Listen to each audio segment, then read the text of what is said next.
afternoon, India time. It is a great honor to deliver this lecture in the international webinar series of e-lectures on the topic Role of Community Radio in Community Empowerment and Rural Development, organized by African Asian Rural Development Organization, ALDO, for the participants of ALDO's member countries in the African Asian regions, ALDO's Center of Excellence, and the regional representatives. Being the architect of framing, rules, regulation, and technology for community radio in India, doubles my pleasure in delivering this talk. Community radio plays a significant role at the grassroots levels for rural development.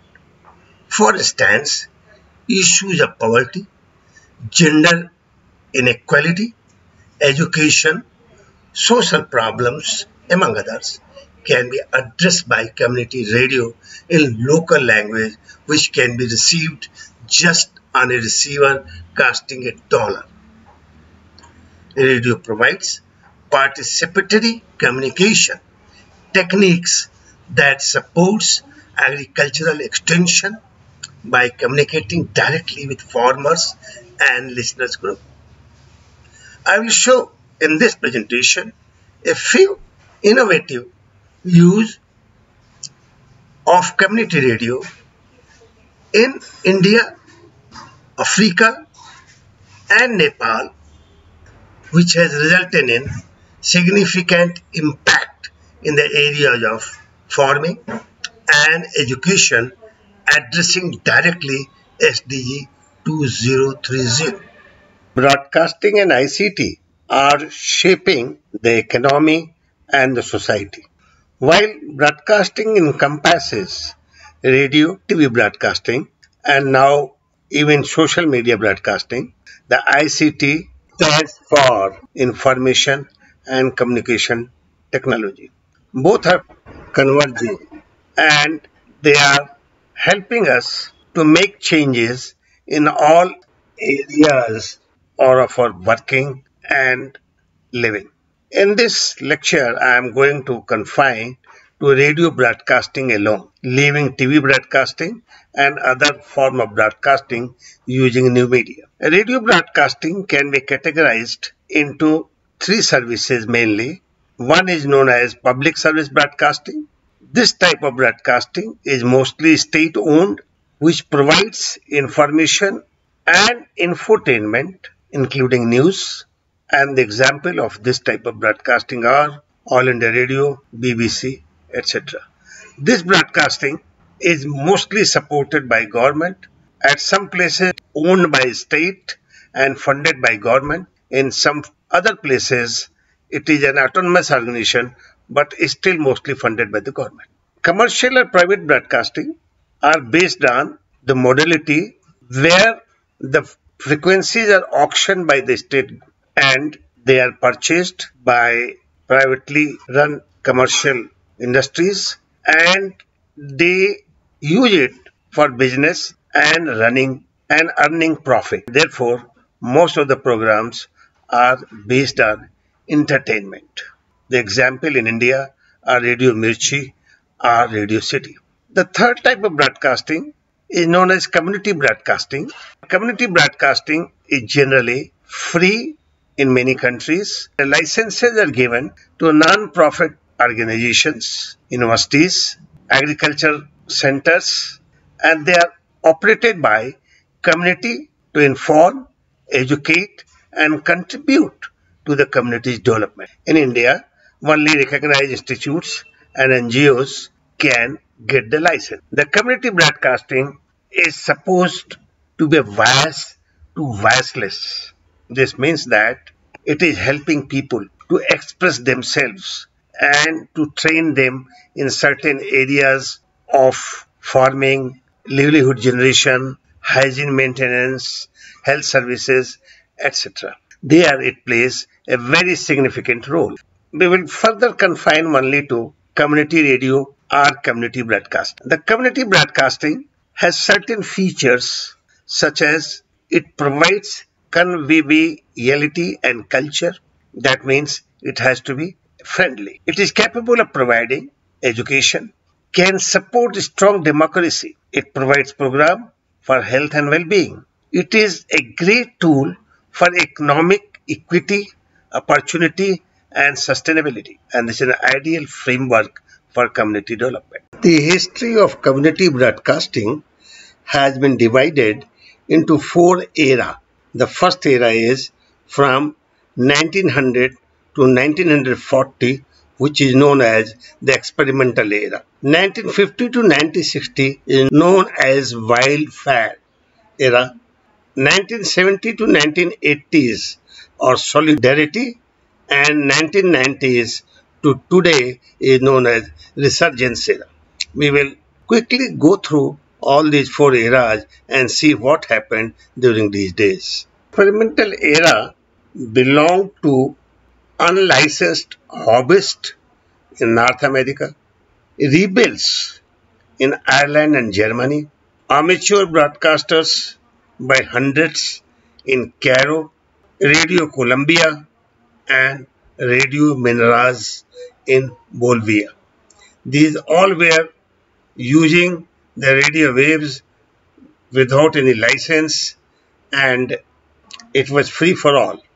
1950 to 1960 it is called wildfire era because a lot of people throughout the world started experimenting with the radio stations.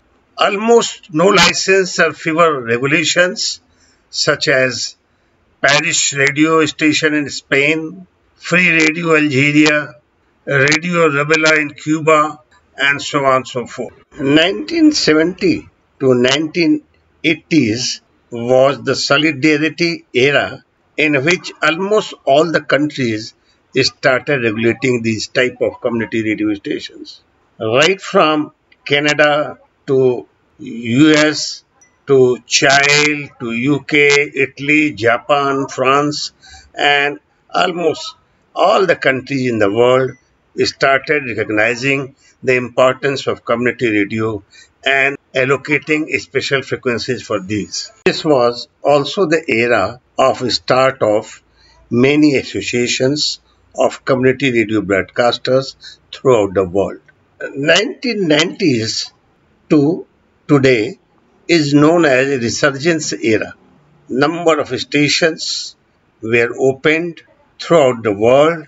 You can see the list of countries which have opened community radio stations and they are operating it. You can also see the regulations which have been developed in almost all the countries in the world. A number of associations have been founded in many places and a few have been listed in the picture shown above.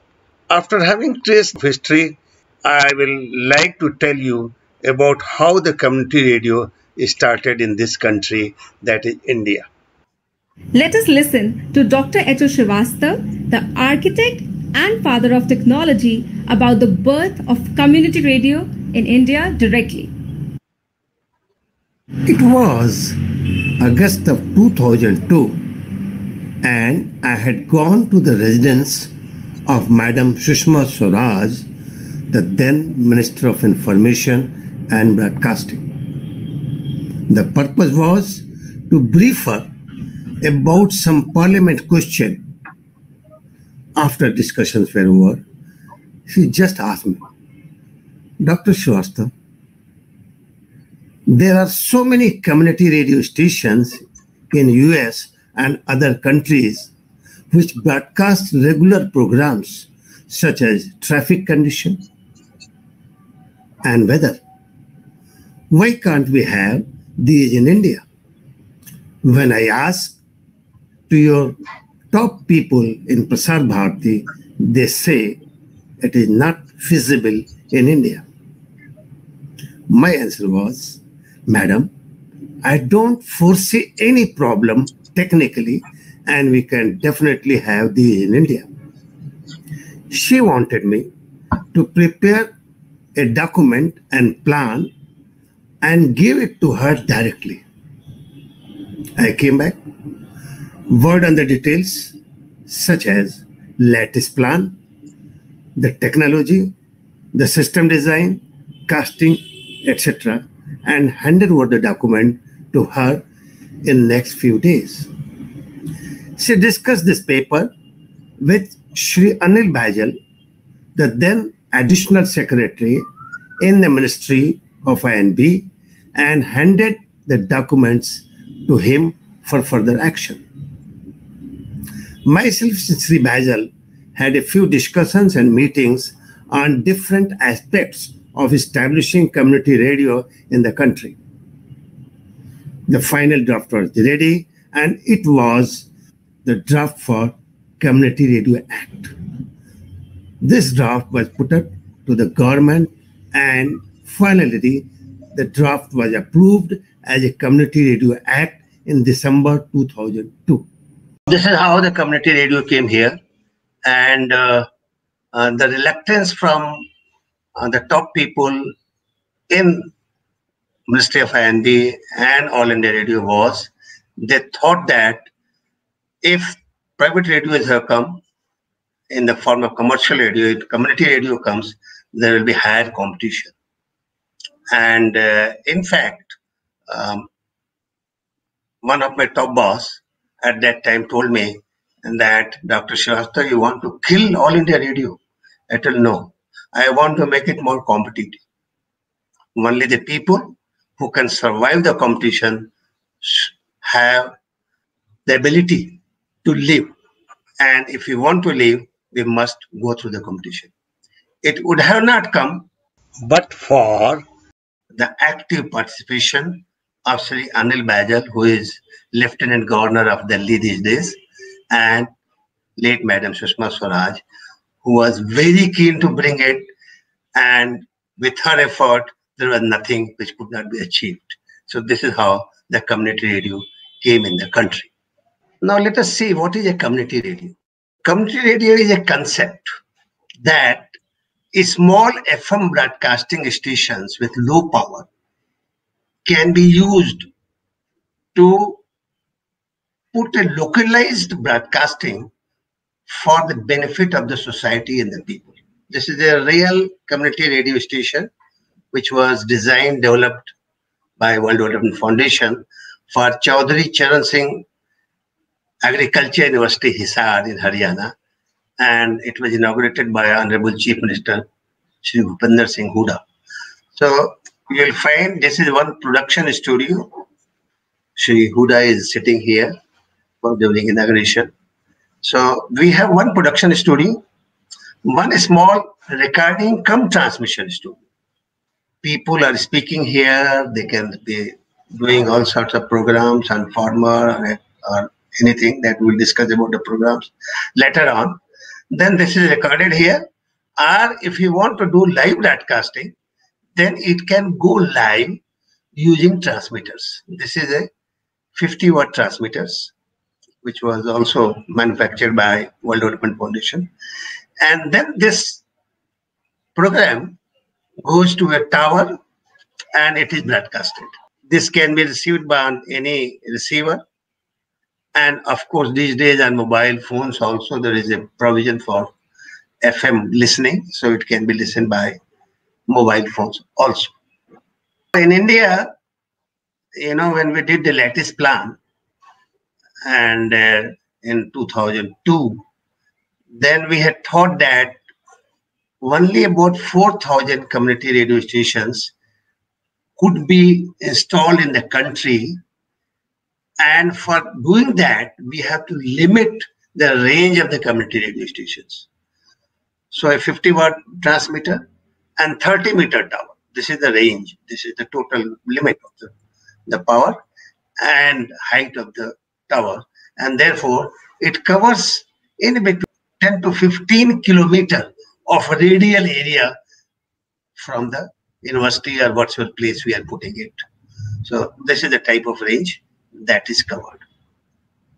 The advantage is put the local language, people will get in their language, put it anywhere, you can do it. So that is advantage. Whether they are educated, they can read, they can write or not, but they can listen to the program in their own local language. This is why we also, when we train the people, we tell them that it should be the local person. If I start going and talking to them, maybe they will not be very happy listening to my way of talking.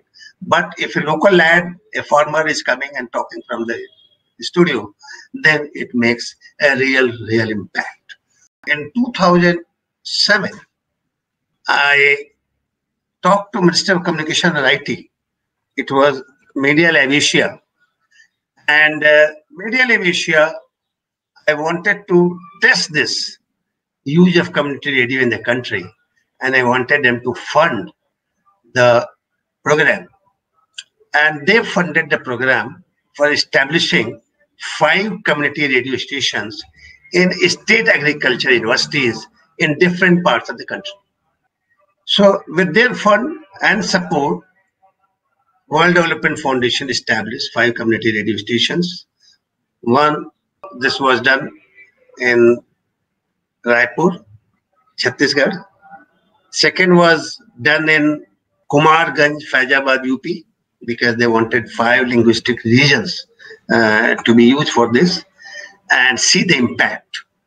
Third was done in Tamil Nadu Agriculture University, Coimbatore. Fourth was done is Agriculture University, and fifth, of course, we just saw Hisar. So in 5 different linguistic regions, we established the community radio stations and we trained the people. We also developed some content, taught them how to produce the content for the radio journalism, radio broadcasting. And this type of thing was done, established. All were inaugurated by either Chief Minister or Governor, so that more people are able to know about it, and there is a wider coverage and curiosity about the community radio station. This entire job was done by 2009. And after doing this, we went to Ministry of Agriculture. Media Lab Asia and World Development Foundation both approached the Ministry of Agriculture. We had certain discussion there. And we showed the impact that what has happened by installing this community radio station. Have the yield has increased? Are the farmers happy? Are they using some new technology? So survey was done and all the details were taken to the Ministry of Agriculture. Ministry of Agriculture, there were several meetings, and then in the year 2009 itself, they agreed that any agriculture university or KVK who wants to establish the community radio, the entire funding will come from Ministry of Agriculture.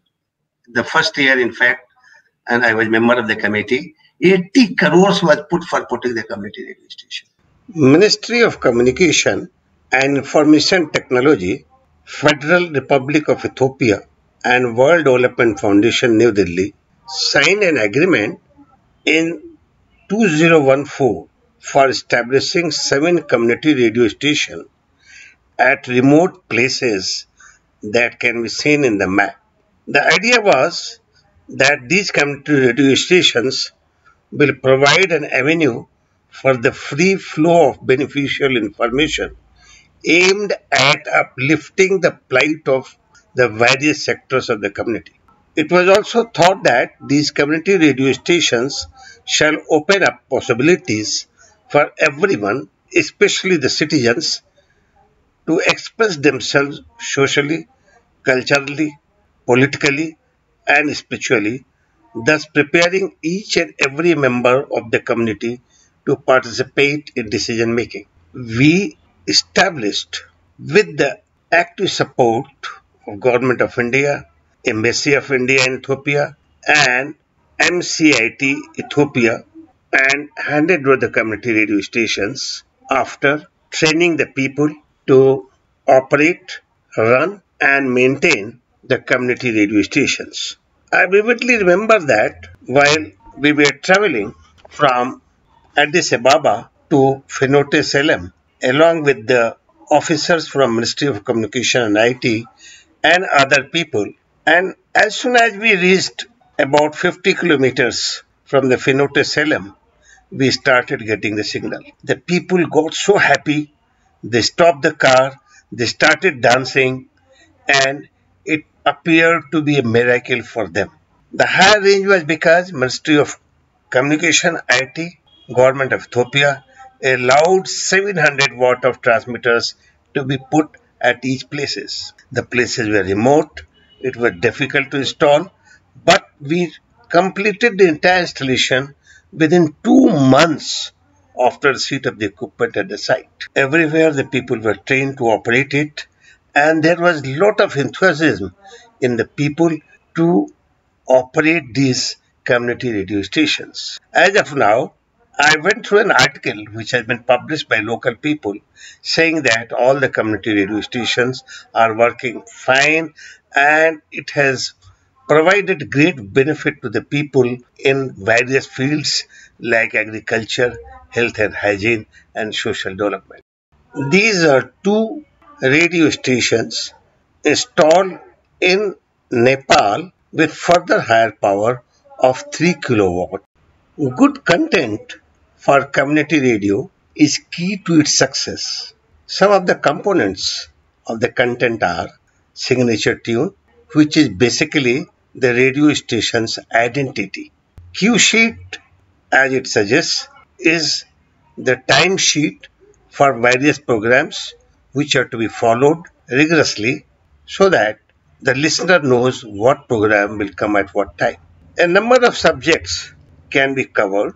For example, the programs on social development, livelihood generation, self-employment, agriculture and farming, animal husbandry, rights of women and workers, women program, question and answer, programs on health and hygiene, career guidance for the students, democracy, and the most important, Sustainable Development Goals 2030. People must know achieving is a distant dream, but at least people must know and must be conscious to the various objects and the missions of SDG 2030, and community radio is a great tool in propagating the SDG 2030. The contents are to be made by experts and also the local people, the farmers, and unless the community is involved in the content preparation, the content cannot be very useful.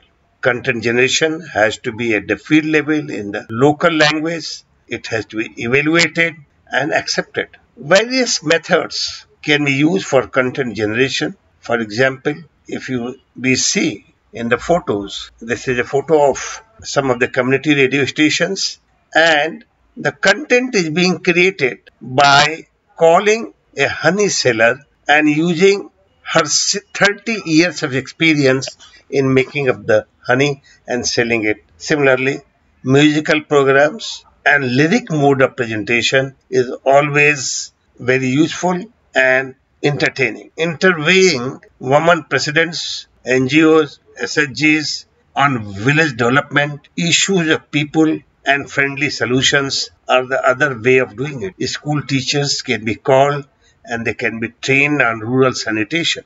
The administrative people and other people responsible to provide the services can also be called, and a common platform can be created for the question answer from the local people to community people. This type of content produced in local language and broadcast in a regular fashion is very helpful in getting fulfilled the objectives of the community radio station. The three pictures show the content preparation by talking to a cobbler, the women farmers, and also the women group to tell them the rights and their privileges for empowering women. This type of contents have been created and the sample is available at wdfindia.org/radio.stm. Training of personnel for operation and management of community radio is key to its successful operation. Community radio needs skill in a number of areas such as presentation skills, broadcast code, making of cue sheet, recording, editing, storage, and archiving of programs, preparing playlist, broadcasting on air. This also needs a skill for minor maintenance of hardware and software. As we will see in the next slides, the community radio can be extended to a hybrid radio where internet broadcasting and cloud broadcasting is also involved. The training and acquiring of skill for online broadcasting, uploading of audio to the server, a bit of coding for playback, on-demand cloud radio and streaming, the important things to be learned by community radio operators. Use of mobile app, distribution installations, and also rules and regulation of the community radio operations is supposed to be known by the people in community radio. So a thorough training, as will be seen in the pictures in the screen, is required for its successful operation. Community radio in many countries uses FM broadcasting. Its range is limited by the power of the transmitter that is used and also the height of antenna. The coverage also depends upon the topography of the place. In those countries where internet radio is available, the range can be extended by using internet radio by providing online as well as streaming content which could be available anywhere in the world. We have also developed a technology known as cloud radio, which is the trademark of World Development Foundation, which allows the entire premises to be made as Wi-Fi enabled radio transmission system. In the next slide, I am going to show this innovative way of extending community radio, which we called as hybrid radio. Hybrid radio uses cloud radio, internet radio, and also the traditional FM radio to extend the range and is especially suitable for higher education. The picture above shows the concept of a hybrid radio. The entire system is built around the central studios. A cloud radio is established by using local Wi-Fi that has been shown in the red color. This cloud radio can be received on any digital device, including the mobile phone. This is a good system if we want to make the entire premises enabled to receive the broadcast from the studios on any digital device. It will be also seen in the picture that there is a transmitter and a tower and normal FM antenna and cable to receive the analog FM transmission. The studio is also connected through the World Wide Web, broadcasting on internet, where both type of programs, online or streaming, can be received. World Development Foundation recently implemented a hybrid radio-based solution for higher education in a state government university of West Bengal.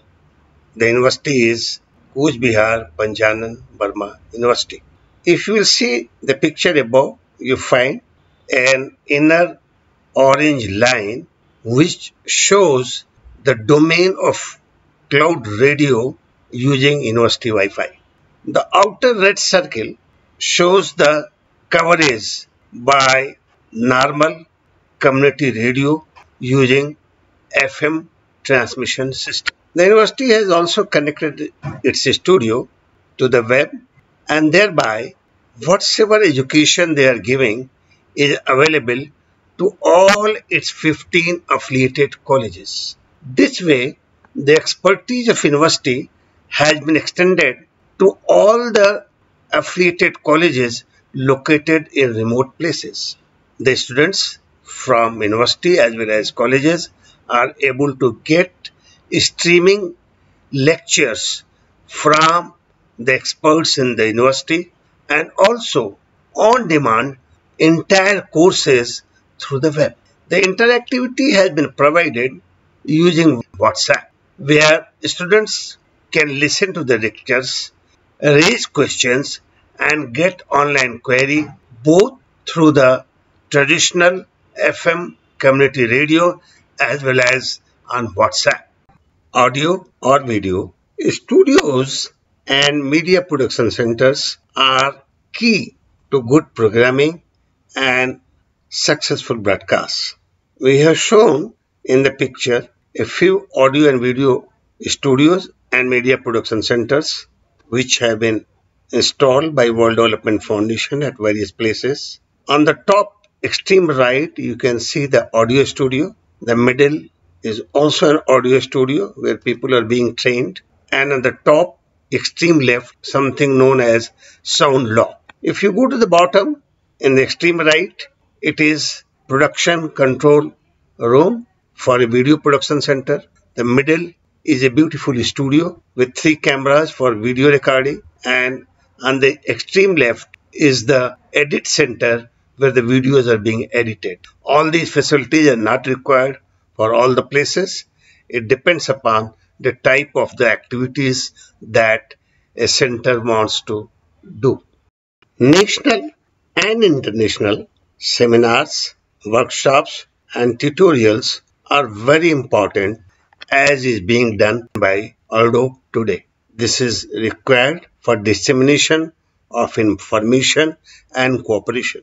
Some of the seminars and workshops that we did, which resulted in decision making, are shown in the picture here. In the extreme left on the top is a seminar that we did with the help of Ministry of Agriculture and Ministry of Communication and IT, Media Lab Asia, which resulted in community radio being an approved scheme of Government of India, Ministry of Agriculture, and the entire funding for KVKs and state agriculture universities are being given by the government. In the extreme right, we did in 2019 a seminar where the Secretary General Aldo presided, and that was how to implement SDG 2030 goals and the steps to be taken by us. Similarly, we had the seminars with the help of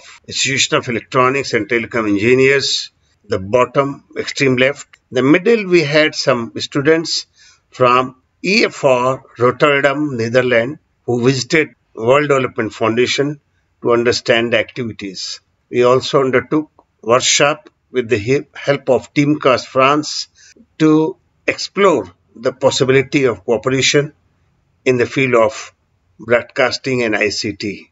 This type of exchanges helps cooperation and development. This slide shows the footprint of World Development Foundation in Asia and Africa. I hope I have been able to give a glimpse of community radio, what it can do, and how it has been used in many countries for socio-economic development, farming, and education. I am grateful to Aldo for providing me this opportunity for delivering this talk and talking to the participants of all the African Asian countries. If any country wants to establish rules and regulations for community radio or even establish the community radio station, its consultancy, hardware, software, training, hybrid community radio, then Aldo and World Development Foundation can help them in establishing this for development of the country. Thank you very much.